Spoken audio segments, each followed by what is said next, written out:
little too tall, could have used a few pounds.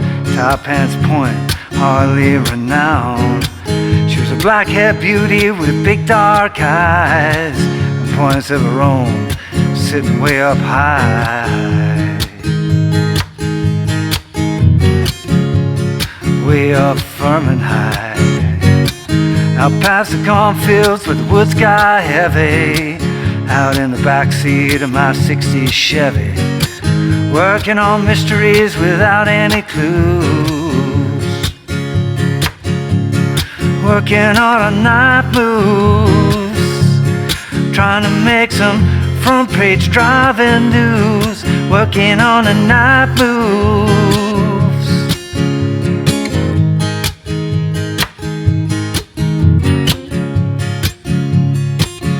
Hey, how you doing? Justin here. Today we are checking out Night Moves by Bob Seger and the Silver Bullet Band. Really fun one, this one, if you're getting together your smaller F chord. You don't need a big bar chord F here, but it's a really nice one that transitions to C with a G bass. Also uses the big rock G, I call it, but the transition between those chords, very, very common, very nice moves. Great rhythm pattern, really kind of nice and relaxed thing where you can add in that little percussive hit. I'm playing it maybe slightly stronger than the record, but works particularly well if you're playing it on your own to kind of add that in. The only, I guess, the complicated part here is the bridge of the song, where there's quite a few chords and they fit more with the phrasing of the lyric than like a set pattern, but we'll worry about that when we get to it. Let's get started. Let's start off with this. This is a G chord. Okay, we've got a capo on the first fret, of course, in case you missed that bit. And we've got this really nice pattern, which is going to be down, up, hit, up, down, up, hit, up, down, up. You see, I'm not even using a pick. You could use a pick. I'm just using my first finger. And I'm not trying to I'm not trying to really smack in the rest. It's just like a little, I'm just letting my hand fall on the guitar here. So as I'm doing this strum, my hand is touching first. So down, up, mute, up, down, up. That's the key thing to get, really, if you're going to learn that song, is learning this pattern. It's one I teach, got a whole lesson on it as part of my, I think it's grade 3 lesson series, the beginner lesson series. It's adding a hit on the backbeat on 2 and 4. 1 and 2 and 3 and 4 and 1 and 2 and 3 and 4. Now I often play G like that without the first finger. It would appear that Bob is actually putting that first finger down, so up to you whether you want to add that in or not. So it does one bar of the G, then we've got another half a bar of G, and then it's transitioning quite quickly from this F over C would be the official name for the chord. So this is first finger playing the first fret, obviously like 1 fret above the capo, thinnest 2 strings. Second finger playing the second fret on the 3rd string. Third and fourth fingers playing the 3rd fret on the 4th and 5th strings, making sure you mute the thicker string. So mute there, 3rd fret, 2nd fret, 1st fret, 1st fret. Okay, this is an F. Technically it's an F over C, but you can just see it as like a regular F. And that transitions very quickly to a C with a G bass. So you can see that all that's happening really is the first finger goes onto the point on the 2nd string, and the rest of the fingers move up 1 string. So we end up with 3rd fret, 2nd fret, open, 1st, open. This is a C/G chord. And then it transitions back to that F again, going back to the G. So it's going G,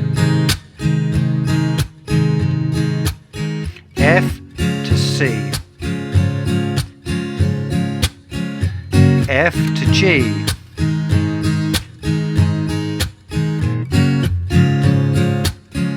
okay, that's the thing. Let me just go through and explain it a little bit better. Down, up, mute, up, down, up, mute, up, down, up, mute, up, down, up, mute, up, down, up, mute, up, down, up, mute, up, down, up, mute, up, down, up, mute, up, down, up, mute, up, down, up, mute, up, down, up, mute, up, down. And 1 and 2 and 3 and 4 and 1 and 2 and 3 and 4 and 1 and 2 and 3 and 4 and 1 and 2 and 3 and 4 and 1 and 2 and 3 and 4 and 1 and 2 and 3 and 4 and 1 and 2 and 3 and 4. It's a really, really nice little progression, this one. getting those nice little upstrokes all in a lined up here. Up, up, up. When you've got that transition. Up, up, down, up, down, up, down, up, up, up, down, up, mute, up, down, up, mute, up, down, up, mute, up, down, up, mute, up, down, up, mute, up, down, up, mute. And it wants to just feel really nice. This is one of those tunes where getting the groove on is actually the key thing here. Much more important than getting everything right. I mean, when I say that, I mean you want to try and get things right, but if some of the notes in the chord go a little bit fuzzy, it's a lot less important. Really important is getting this,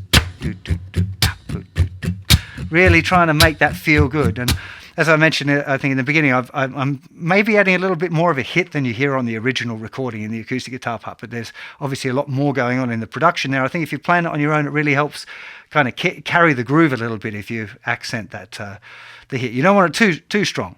Sometimes actually a mute can work as well.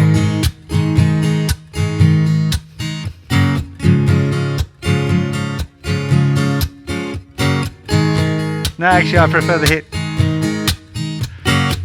Now all of that I'm just strumming with my first finger, but you can see there's some clips in the video where you can see him strumming with all his fingers.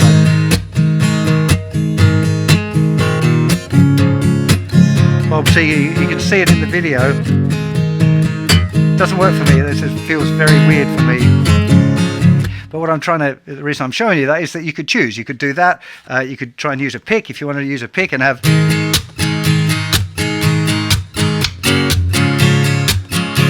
For me, it's a little bit bright sounding now. I much prefer the warmth of the fingers with the click there. I think that's the key thing. The lyric is a little bit interesting to sing because it's pretty loose, like the phrasing of it is loose, but that can be both difficult and easy.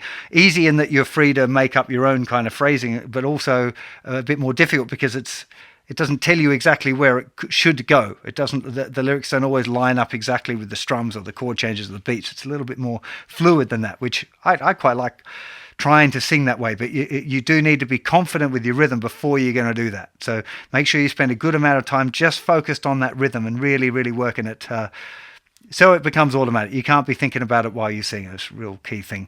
So that's the chord progression for the verses and little bits in between the verses. When it gets into the chorus with the working on a night moves bit, it's a very similar sort of a pattern. Worth noting that the chord progression doesn't go back to the F there the last time, so it's going from the G in the verses, F, C, and it's just going to stay there. Working on a E minor, D.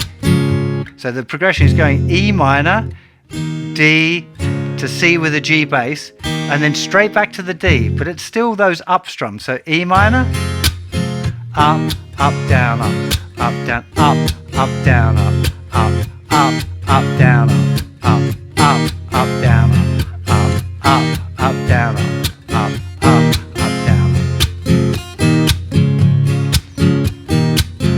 It's a little bit tricky. Just the changes, I guess, are fairly quick just in that little part. So E minor, up, D to C with a G bass, up, down, up, down, up, hit, up, down, down. And I found that a little bit tricky. That second line, trying to make some front page drive-in news, I found that line a little bit tricky to do with that rhythm. So working on a night moves, trying to make some front page drive-in news, trying to make a night moves. But then it just stays on the C that last time, and then we're back into the verse progression.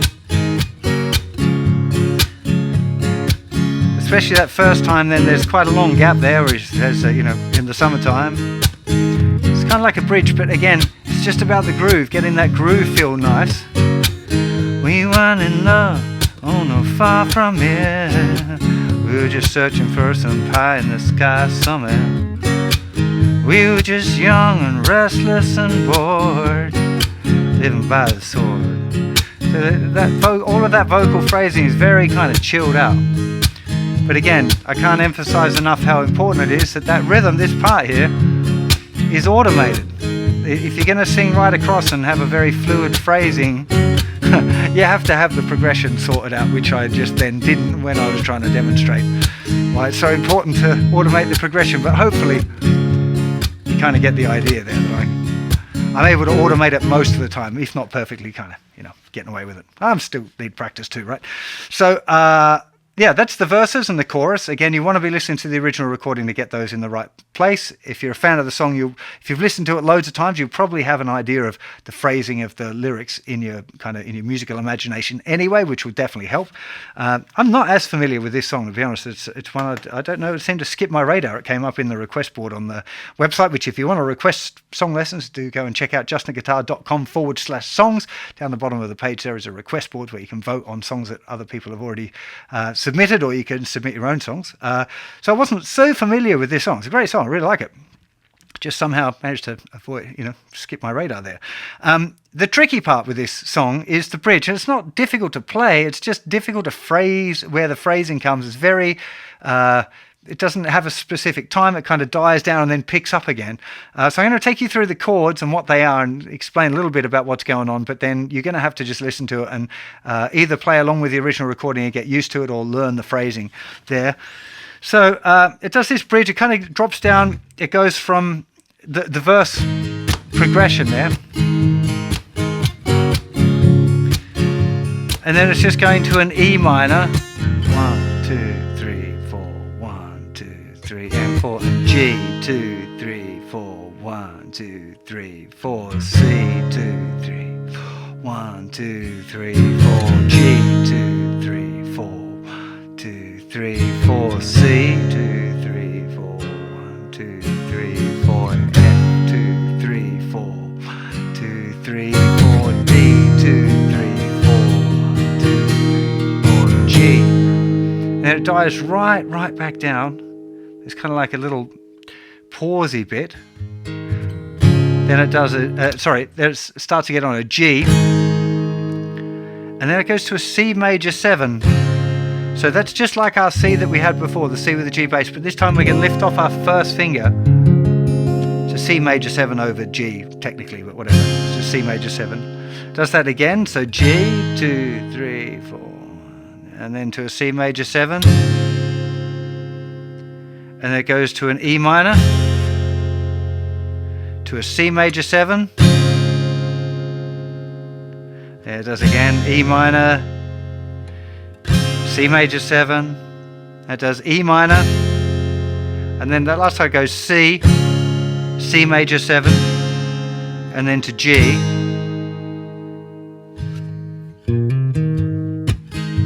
and then it picks up on that groove again. Working on a night move.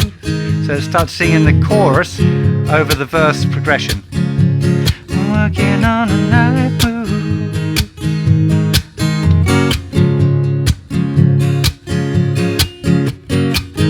So that's really the whole of the song. Most of it's easy if you take away that bridge and the breakdown part, which if you were doing it and if you were doing a cover of it, like a performance, then you'd probably need to learn it. If you're playing it on your own, with friends or whatever, you can definitely kind of fudge that little bit, and improvise around it. The chords, it's kind of a talky lyric anyway at that point, so it's not a super strong chord tone, so you could play through the chords a little bit and talk through, and you'd probably be able to blag your way through. I'm not trying to promote blagging of songs, but this kind of tune depends on what you're doing. If you're playing it at a concert, you want to get it right, and you need to spend a little bit of time researching that, making sure you get the lyrics right and the chords in the right places.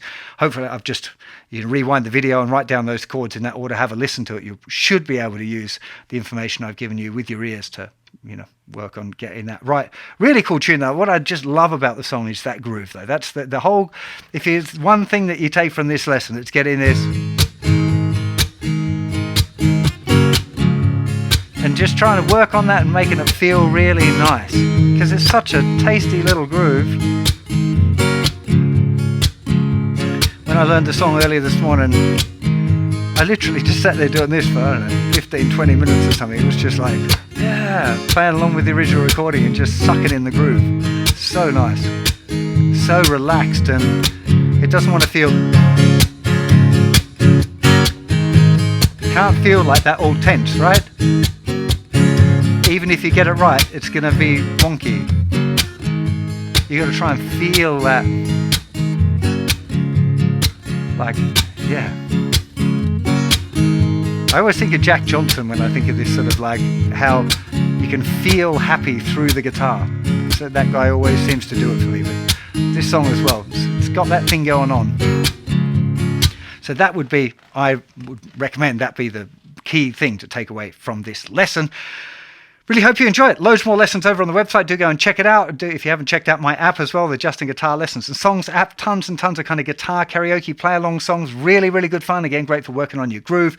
All the chords scroll along with what you've got to do and with the lyrics there. Really, really handy app. If you haven't checked it out, we've been doing loads of improvements for the last year or two. So do go and give that a look. And of course, plenty more stuff over on the website. If you're struggling with any of this percussive hit and the backbeat, adding the backbeat into your strumming and all of those sort of good technique things, if you're struggling with it, do go and check it out. There's tons of lessons on that stuff over on the website. Have yourselves a fantastic day, and I'll see you for plenty more very soon. Bye bye.